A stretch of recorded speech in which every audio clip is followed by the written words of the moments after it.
Hello everyone, मैं हूं रुपेश मरकाम और आप सभी लोगों का आपका अपना चैनल एकलव्य आरपीएस में बहुत बहुत स्वागत है। तो इस वीडियो के माध्यम से हम लोग देखने वाले हैं भौतिकी की शाखाओं के बारे में। फिजिक्स की चैप्टर 1 की सेकेंड पार्ट है ये, ठीक है। तो इसमें सबसे पहले हम लोग क्या देखेंगे कि फिजिक्स की कितनी शाखाएं होती है उसको देखेंगे, ठीक है। तो आपको बता दूं कि फिजिक्स की दो शाखा होती है। कौन कौन से? एक तो होती क्लासिकल फिजिक्स, ठीक है, क्लासिकल फिजिक्स जिसको हिंदी में बोला जाता है चिरसम्मत भौतिकी, क्लियर। सेकेंड वन है क्या? मॉडर्न फिजिक्स मींस आधुनिक भौतिकी, ठीक है। ये दोनों पॉइंट्स याद रखना। अब बात ये है कि हम लोग कौन से फिजिक्स को चिरसम्मत बोलेंगे और कौन से फिजिक्स को आधुनिक बोलेंगे। तो इसके लिए तो कोई टाइम फिक्स होगा ना, तो वो टाइम क्या है? 1900, ठीक है। यहां मैं बीच में लिख देता हूं 1900। तो 1900 के पहले की फिजिक्स को, ठीक है, 1900 के पहले की फिजिक्स को चिरसम्मत फिजिक्स या चिरसम्मत भौतिकी क्लासिकल फिजिक्स बोला जाता था। उसी तरह 1900 के बाद के फिजिक्स को मॉडर्न फिजिक्स कहा जाता है। क्लियर है आप लोग को? ठीक। अब देखो क्लासिकल फिजिक्स में हम लोग कौन कौन से क्षेत्र को, क्योंकि उसमें भी अलग अलग फील्ड आएगा ना, कि मॉडर्न फिजिक्स के वो टाइम के हिसाब से उस टाइम कुछ अलग खोज हुए थे, अलग चीज़ों के बारे में अध्ययन करते थे। बट जैसे जैसे टाइम गया हम लोग बहुत चीज़ खोज लिए, उसके बाद एक नया चीज़ खोजते हैं ना, तो उसको ही आधुनिक मॉडर्न बोलेंगे। तो इसमें देख लीजिए क्लासिकल फिजिक्स में क्या आएगा? यांत्रिकी के बारे में हम लोग खोज कर चुके थे 1900 से पहले, मतलब हमारे वैज्ञानिक सभी चीज़ को खोज कर चुके थे, है ना।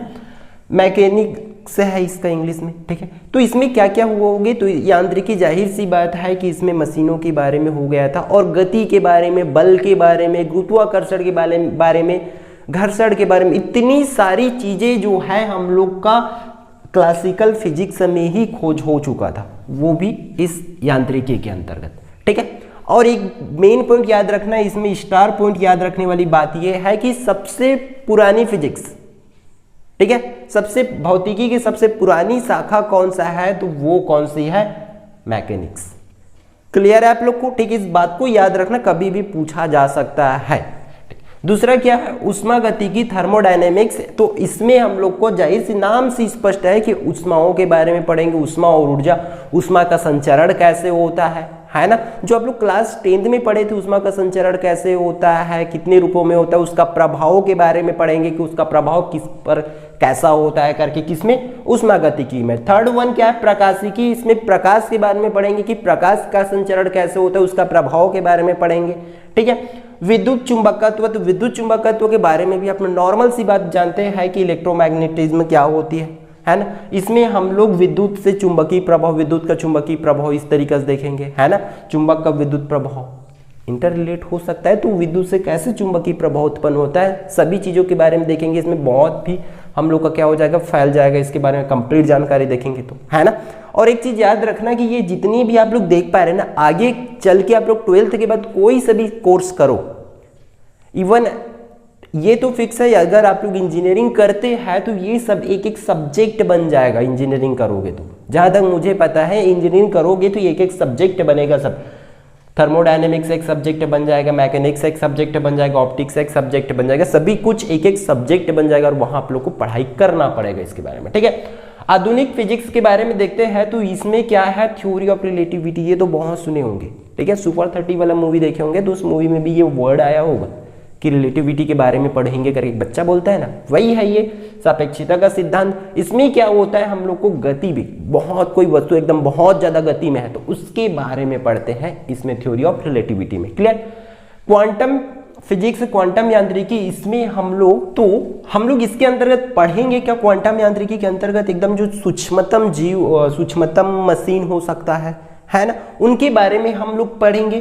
परमाणु भौतिकी में परमाणु की संरचना, उनके गुणों के, उनके प्रभाव के बारे में पढ़ेंगे। नाभिकी में, नाभिकी मतलब उसके अंदर कोई परमाणु है तो उसके नाभिक में सेंटर पॉइंट के, उसके साइज के बारे में पढ़ेंगे, उसके प्रभाव के बारे में पढ़ेंगे, उनके गुणों के बारे में पढ़ेंगे। वही मेन चीज होता है भौतिकी में, ठीक है।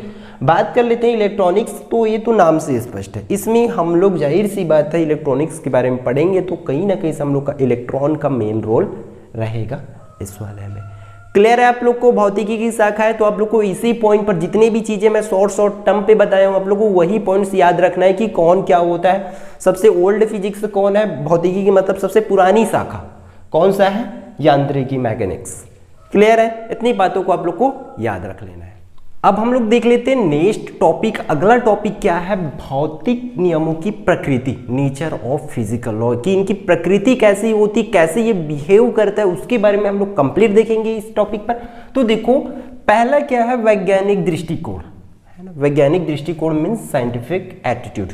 तो ये वैज्ञानिक दृष्टिकोण बोलते किसको? इसको समझेंगे आप लोग तर्क और प्रायोगिक तथ्यों पर आधारित विचारधारा को ही, ठीक है। किस पर आधारित? देखो तर्क और प्रायोगिक तथ्य, ये दोनों वर्ड्स का मतलब हम लोग को समझना पड़ेगा, नहीं तो हम लोग को याद करना पड़ जाएगा पूरी चीज। देखो तर्क और प्रायोगिक तथ्यों पर आधारित जो विचारधारा रहेगा, ठीक। देखो हम लोग क्या करते हैं, किसी चीज को मान के चलो हम लोग कोई चीज देख लिए, है ना।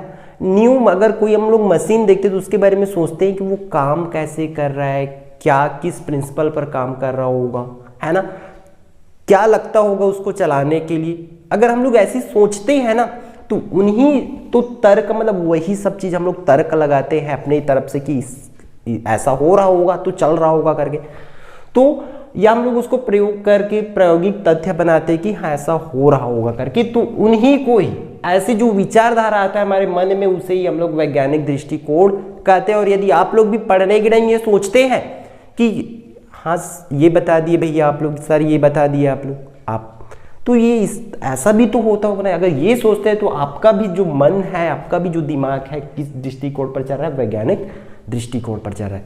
क्लियर है? अगला देखते हैं परिकल्पना, हाइपोथेसिस। ये ना इसका अंदर पढ़ने से पहले समझ लो परिकल्पना, थोड़ा सोच के तो देखो क्या हो रहा होगा, बोलते हैं ना। तो हम लोग इमेजिन जो करते हैं उसे ही हम लोग क्या बोलते हैं? परिकल्पना बोलते हैं। देखो अंदर में लिखा क्या है? प्रेक्षणों या प्रायोगिक परिणामों की व्याख्या करने के लिए कोई प्रेक्षण है, कोई प्रैक्टिकल है ना, उसके कोई प्रैक्टिकल है, उसके रिजल्ट को व्याख्या करने के लिए मान के चलो हम लोग कोई प्रैक्टिकल कर रहे हैं, उसका ये रिजल्ट आएगा करके, ठीक है, कोई रिजल्ट आएगा उसका, कुछ ना कुछ रिजल्ट आएगा करके व्याख्या करने के लिए, उसके रिजल्ट की व्याख्या करने के लिए प्रारंभिक तौर पर बनाए गए कार्यकारी नियम को, मतलब हम लोग बोलते हैं कि आग जलाने से जो पानी उबल जाएगा करके, है ना, मान के चलो ये हम लोग बोलते हैं किसी को समझाने के लिए, तो वहां से जो रिजल्ट आएगा तो आपको ये करना पड़ेगा करके कुछ ना कुछ तो नियम बनाएंगे ना। तो हम लोग परिणामों की व्याख्या करने के लिए प्रारंभिक तौर पर स्टार्टिंग पर जो नियम बनाते, कार्यकारी नियम कि आपको ये करना पड़ेगा करके, तो उसको जिसका क्या होता है अंतिम सत्यापन नहीं हो, वो तो प्रूफ नहीं हुआ रहता ना। तो प्रूफ हुए बिना मतलब प्रूफ नहीं हुआ रहता, ऐसे नियम हम लोग बनाते हैं, तो उसे ही हम लोग क्या कहते हैं? परिकल्पना। आसान भाषा में क्या है? अगर हम लोग किसी चीज को करने के लिए अपने दिमाग पे सोचते हैं, कुछ नियम बनाते हैं, उसे ही क्या कहते हैं? परिकल्पना कहते हैं। क्लियर है? ठीक। अगला है वैज्ञानिक नियम, साइंटिफिक लॉ। तो उन सामान्य कथनों को जो यह बताता है कि वह प्रकृति किस प्रकार व्यवहार करती है, तो उसको ही हम लोग क्या कहते हैं? वैज्ञानिक नियम कहते हैं। नहीं आया होगा? देखो समझो, उन सामान्य कथन को हम लोग क्या करते हैं? कुछ कथन बना देते हैं, है ना, जो यह बताता है कि वो किस प्रकार की प्रकृति किस प्रकार व्यवहार करेगा, वो चीजें कैसे काम करेगी, कैसे चलेगी, तो वही क्या होती? सामान्य जो कथन होता है उसे ही हम लोग क्या कहते हैं? वैज्ञानिक नियम कहते हैं। ठीक है। अगला क्या है? सिद्धांत। इसको बोला जाता है थ्योरी। बहुत काम का चीज है। अभी देखो भौतिक निकायों, भौतिक निकाय मीन्स हम लोग का फिजिकल जो सिस्टम है, ठीक है, कि व्यवहारों की व्याख्या करने के लिए कुछ सीमित ज्ञात नियम के पदों में बनाई गई परिकल्पना को, देखो परिकल्पना वर्ड फिर से आ गया, किस पे परिकल्पना करेंगे? भौतिक निकायों को व्यवहारों की व्याख्या करने के लिए कुछ सीमित ज्ञात नियम। ठीक है। अब कोई नियम है तो उसके पदों में हम लोग को कोई नियम है तो उस पर हम लोग क्या करते? परिकल्पना करते। ठीक है। वैज्ञानिक नियम हो सकता है तो उस पर हम लोग यदि परिकल्पना करते मतलब सोचते हैं तब उसको ही हम लोग क्या कहते हैं? सिद्धांत कहते हैं। सिद्धांत कई पदों पर हो सकता है, देखो समझ रहे हो, है ना। ठीक। तो भौतिक निकायों के व्यवहारों की व्याख्या करने के लिए कोई चीज कैसा व्यवहार करेगा, इसमें तो हम लोग क्या कर रहे थे? सिर्फ कि किस प्रकार व्यवहार करता है, तो जो है जैसा भी व्यवहार करता है हमारा नियम हो जा रहा था, बट वो किस प्रकार क्या करेगा? व्यवहारों की व्याख्या करेंगे, वो चीज ऐसा करेगा वैसा करेगा, है ना। तो उसकी हम लोग व्याख्या करने के लिए, बताने के लिए हम लोग कोई कथन बनाते, कोई नियम बनाते हैं, उसकी और उसकी परिकल्पना करते हैं तो उसको हम लोग क्या बोलते हैं, सिद्धांत बोलते हैं। ठीक है,